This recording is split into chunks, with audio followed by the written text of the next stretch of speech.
ఏముంది ఇంట్లో? ఇక్కడ చూస్తున్నారా? మన జీవితం అంతే. మన బ్రతుకు ఏమైంది? ఇట్లనేగా అయిపోయింది. ఇంకా తిరిగి రాము లోకంలో నుంచి.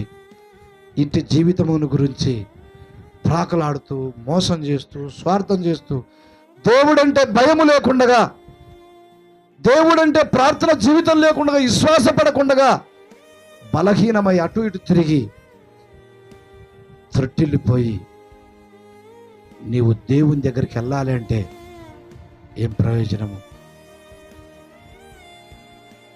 హెజ్కేలు గ్రంథము 36వ అధ్యాయము 25 నుంచి 26 వరకు చదువుకుందాం.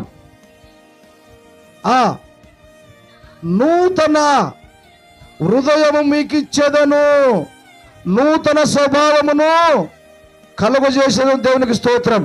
యేసు ప్రభు ఈ లోకానికి వచ్చి చనిపోయాడమ్మా, నిన్ను నన్ను బ్రతికించడానికి, నిన్ను నన్ను సరిచేయడానికి. 2025లోనైనా నీవు పాతది గతించను, క్రొత్త జీవితము కావాలని కోరుకుంటావా? లేదా నాకు అదే జీవితం కావాలనుకుంటావా?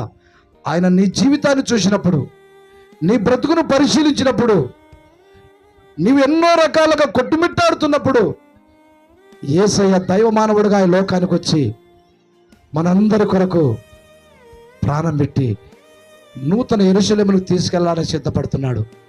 నూతన యెరూషలేముకి వెళ్ళాలని ఆశ కలిగి ఉంటే శుద్ధ జలము, యేసు రక్తము చేత కడగబడిన బిడ్డలముగా మనమందరము మారు మనసు పొంది పాప క్షమాపణ పొందుకొని ప్రభు కొరకు బ్రతకాలని దేవుడు ఆశిస్తున్నాడు. ప్రభు కొరకు బ్రతుకుతావా?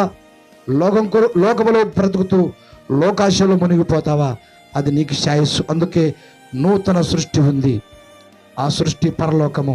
ఈరోజు నీవు నేను మన పిల్లల కొరకు, మన కుటుంబం కొరకు, నా ప్రేమైన దేవుని బిడ్డలారా, యేసు ఉన్నాడని, ఇదిగో పాతది గతించను, కొత్తదాయని దేవుడు చెప్తున్నాడు. అందుకే కొత్త జీవితం కావాలనుకుంటే కళ్ళు మూసుకుందాం, ప్రార్థన చేద్దాం. ఇది అనుకూలమైన సమయం, ఇది రక్షణ దినం. మరలా నీవు ఈ భూమి పైన బ్రతకాలనుకుంటే నూతన హృదయం కావాలని కోరుకు, నూతన స్వభావం కొరకు ప్రాకులాడు. ఒక్క క్షణము ఆలోచించయ్యా సహోదరి, సహోదరుడా. నూతన క్రియ కావాలనుకుంటే రాతి గుండెను తీసివేయ్యా. రాతి మీద, బండ మీద నిలిచిన దేవుడవు, నా హృదయములో జీవ జలము ప్రవాహం వలె నీ వాక్యము నిలబడాలయ్యా అడుగు ప్రభువును. మాంసపు గుండెనిస్తాడు. నువ్వు అనేకులు ఎదుట, నీ పట్టణములో, నీ గ్రామములో నివసిస్తున్న నీ బంధు మిత్రులు ఎదుట నేను దేవుడు తోకగా ఉంచాడు, తలగా ఉంచబోతున్నాడు. దేవుడు దీవిస్తాడు. ఈరోజు ప్రభు వైపు చూడు. సహోదరి, సహోదరుడా, దేవుని వైపు చూడు. దేవుని అడుగు. నీ కఠినమైన హృదయం రాతి గుండెను తీసివే. నీ చేత కాలేదు, ప్రభుని అడుగు. పరిశుద్ధాత్మ దేవుడు నిన్ను దర్శించి నీ జీవితాన్ని మారుస్తున్నాడు. నూతనమైన క్రియలు జరుగుతాయి. నూతన హృదయం దేవుడు నీకు దయచేస్తున్నాడు. నూతన స్వభావం దేవుడు నీకు దయచేస్తున్నాడు. ఇది అనుకూలమైన సమయము. చేరి వచ్చిన ప్రతి బిడ్డలోను, ప్రతి సహోదరుడు, ప్రతి అధికారులోను, యంత్రాంగం ద్వారా వింటున్న ప్రతి వారిలోను, వారు వినికిడిలో వింటున్న ప్రతి ఒక్కరిలో స్థిరపరచబడునుగాక, వాక్యము వారిలో ఉండునుగాక అని ప్రార్థిస్తున్నాను. నాయన దీవించు. ఈ సంఘాన్ని దినదినం అభివృద్ధిపరచు ప్రభువా. ఈ బిడ్డలను ప్రభు దినదినము నా తండ్రి వర్ధిల్లుదురు గాక, ఆరోగ్యవంతులుగా ఉండుదురు గాక, శాంతి సమాధానముతో జీవించుదురు గాక. అటు ఇటు త్రొట్టిల్లుతున్న బిడ్డలు ప్రభువా, స్థిరమైన జీవితముతో, స్థిరమైన బ్రతుకుతో క్రీస్తు యేసు నామములో వారు నిలకడగా ఉందురుగాక అని ప్రార్థిస్తున్నాము. జ్ఞానవంతురాలు తన ఇల్లును కట్టును, మూఢురాలు తన విల్లును పెరిగి పారవేయను.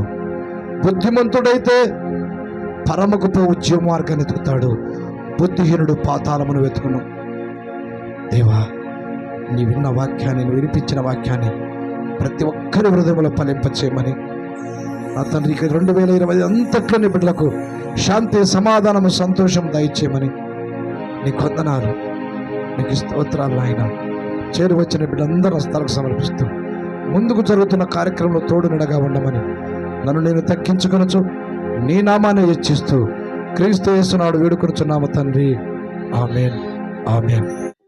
ఈ కృపా కాలనీలో న్యూ నేటివ్ కృపా మినిస్ట్రీ సంఘ సభ్యులముగా మా అందరికీ కావలసిన నీ వాగ్దానమును మాకు బయలుపరిచి పరిశుద్ధాత్మదేవా నీవే మాకు అందించమని యేసు నామమున అడిగి వేడుకొనుచున్నాము తండ్రి. ఆమేన్. ఒక్క నిమిషం అమ్మా చదివి వినిపిస్తా. ఏ అపాయము రాకుండా యెహోవా నిన్ను కాపాడును. హల్లెలూయా. మనలందరినీ దేవుడిచ్చిన వాగ్దానం నెరవేర్చబడును గాక.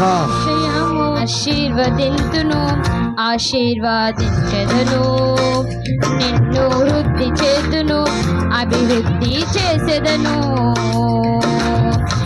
నిక్షయముగానే ముగింపు ఉంది, నమ్మకం అన్నైపోదు. నిక్షయముగానే ముగింపు ఉంది, నమ్మకం అన్నైపోదు. ఆశీర్వదింతును, ఆశీర్వాదించెదను, నిన్ను వృద్ధి చేతును, అభివృద్ధి చేసేదను. ఆశీర్వదింతును, ఆశీర్వాదించెదను, నిన్ను వృద్ధి చేతును, అభివృద్ధి చేసేదను. అందరం కూర్చుందాం సక్రమంగా, అందరం కూర్చుందాం. చాలా సంతోషం ప్రభునందు ప్రేమైన దేవుని బిడ్డలారా. మన మధ్యకు రామరాజుపల్లి సచివాలయం నుంచి అధికారులు రోసయ్య సార్ గారికి, విజయ్ కుమార్ మేడం గారికి, వారి కుటుంబ సభ్యులకు మా హృదయపూర్వక వందనాలు. ఎందుకంటే అతిథులుగా వచ్చారు. ప్రభు వారిని దీవించి ఆశీర్వదించబడను గాక. చర్చి ఓపెనింగ్ మీకు తెలుసు కదా, ఎప్పుడుందమ్మా? 13. ఆ చర్చి కార్డు మన మధ్య వస్తున్న డాక్టర్ టిడి ప్రసన్న కుమార్ గారు కృపా చర్చి దైవజనులు వస్తారు, వాక్యాన్ని అందిస్తారు.